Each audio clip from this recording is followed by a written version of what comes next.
Good morning. My name is Will Kayatin, and we are live from the KVX Holler Broadcasting Studio in Hazard, Kentucky, September 4th, 2019. And I have the great privilege of being joined by Mrs. Kayatin Settle, who works at Eastern Kentucky University. She's joining us live from her office at the Arlington Club, which is on the EKU campus.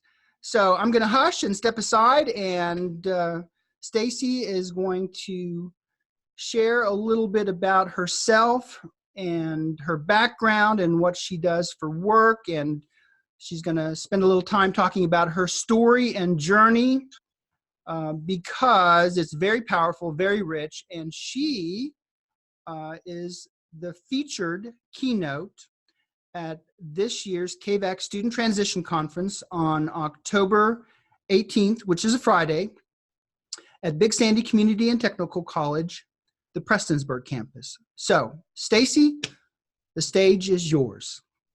Thank you, Dr. Kayatin.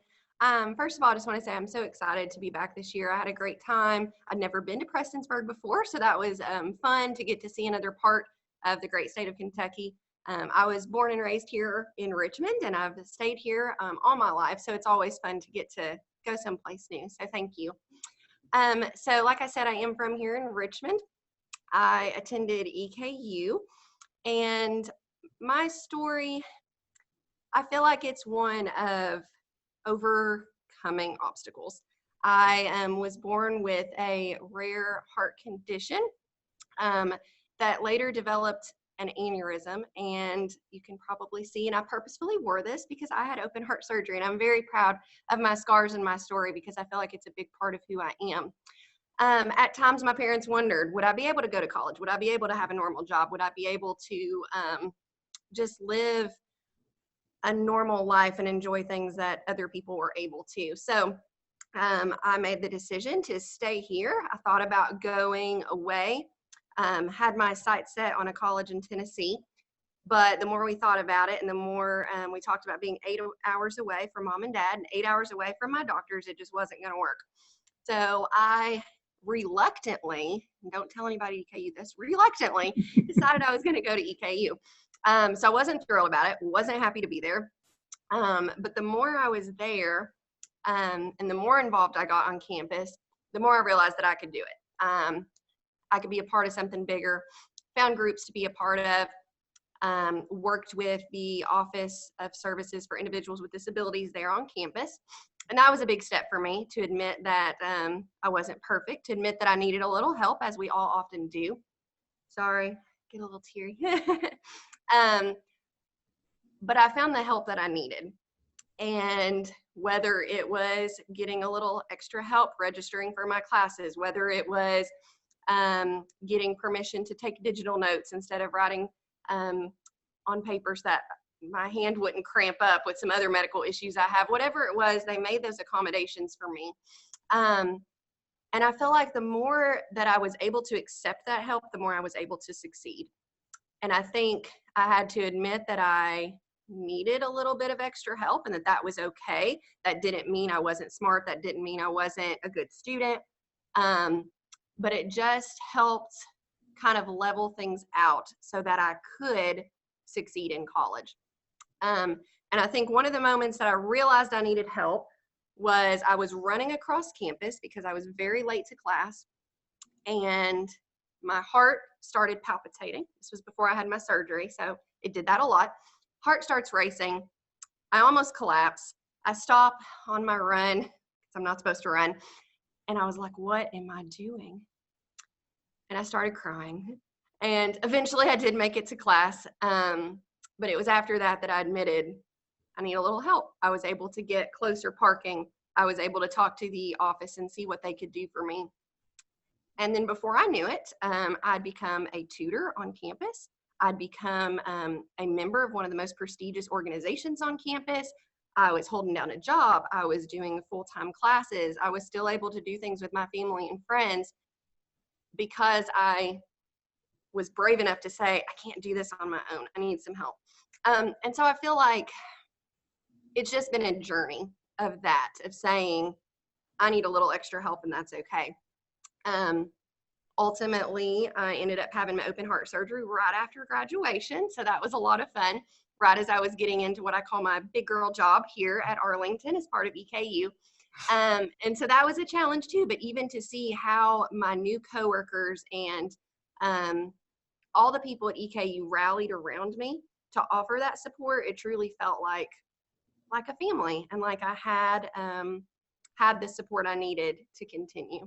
And so I feel like that's been the biggest lesson I've learned, and the thing that I want to convey to the students is that it's okay to need help. It's okay to ask for help. And when you do, and when you are willing to accept that, amazing things can happen. And I've just been so blessed to see what has happened in life, where I have been able to go, the things I've been able to be a part of, and just to maintain that attitude of, I can do this.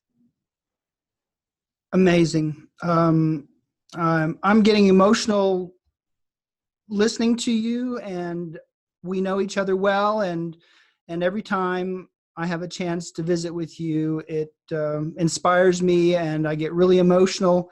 And thank you for having the courage to share your story, albeit a microcosm of your story, because on Friday, October 18th, there will be hundreds of students from the eastern region of Kentucky who will be inspired by the full version of your story. And you have also agreed to do educational sessions that morning after we kick off the program. So thank you for doing that. I know you're a busy professional with lots of responsibility.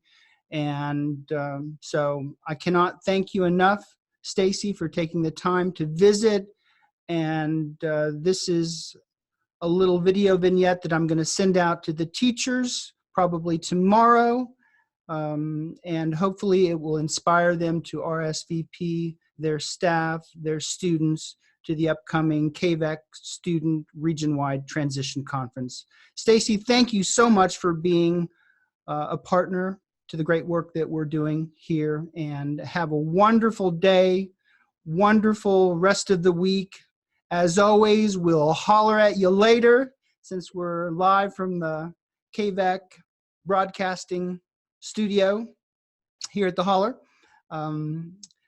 Any parting comments before we adjourn?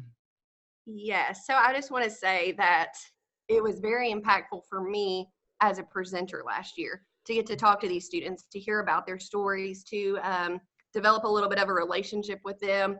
I had some students that were probably a little too shy to ask questions. I had some, boy, they pulled out their notepad and they had an interview prepared for me. And so it was just really neat to be a part of that, to see these people. And I think to just encourage them that they can do it too. And if I could do it, if I could overcome all the obstacles I had in my way and continue to struggle with, it's not been perfect, that they can as well.